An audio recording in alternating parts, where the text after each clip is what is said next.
بسم الله الرحمن الرحيم، والصلاة والسلام على الحبيب المصطفى وآله وصحبه وسلم. يا صباح الفل والسعادة على متابعينا الغاليين. إن شاء الله وجبتنا الأساسية النهاردة في الفطار هتكون بيض، بس هنعمله بطريقة مختلفة وسهلة جدا، وكمان ينفع للناس اللي ما بتعرفش تطبخ. هي شوية إضافات هتودي البيض في حتة تانية. ويا ريت ما تنسوش اللايك والاشتراك وتعليقاتكم طبعا الجميلة تهمنا جدا. يلا بينا نشوف الطريقة. هنحط الأول شوية من الزيت في صينية سخنة متوسطة، ما يعادل معلقتين 3 زيت كبار، عليهم معلقة سمنة كبيرة، وننزل ببصلاية متوسطة متقطعة مكعبات مع الاستمرار في التقليب.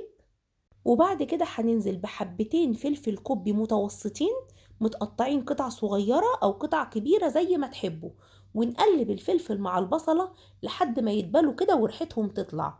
شايفين يا جماعة البصلة اصفرت ازاي والفلفل دبل مع البصلة ازاي؟ ولو انتوا عايزين الأكلة سبايسي ممكن تضيفوا قرن فلفل حراق.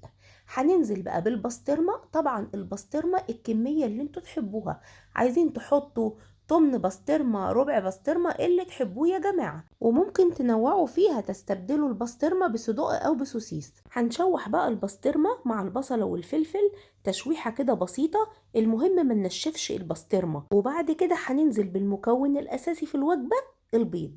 الوجبة دي تاخد معاكم من 4 ل6 بيضات، أنا هنزل ب5 حبات بيض، وننزل عليهم بقى برشة فلفل أسمر. يا سلام على الريحة، مش قادرة أقول لكم الجمال. نقلب بقى البيض يا دوب بس كده نفك الصفار، والله عايزين تخلوه عيون زي ما هو اللي تحبوه، بس احنا بنحب بصراحة الصفار يستوى شوية. وهنا بقى كنت هنسى واحط الجبنة قبل ما ارش رشة ملح خفيفة. طبعا احنا مش بنزود في الملح لان البسطرمة حادقة، فعشان ما يطلعش معانا الاكل حادق قوي، وكمان احنا بنضيف جبنة تركي، والجبنة التركي او الرومي بتبقى حادقة، فناخد بالنا من الملح.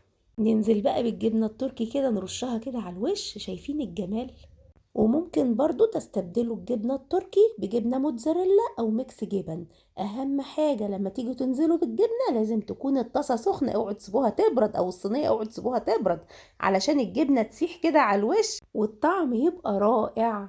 وأكيد طبعا الفطار واللمة الحلوة ما تحلاش إلا على الطبلية. وأكبر دليل إن الأكلة حلوة، سيمبا قاعد قبلنا كلنا مستني الفطار، بيقول مش هتفطرينا يا ماما؟ قلت له من عينيا.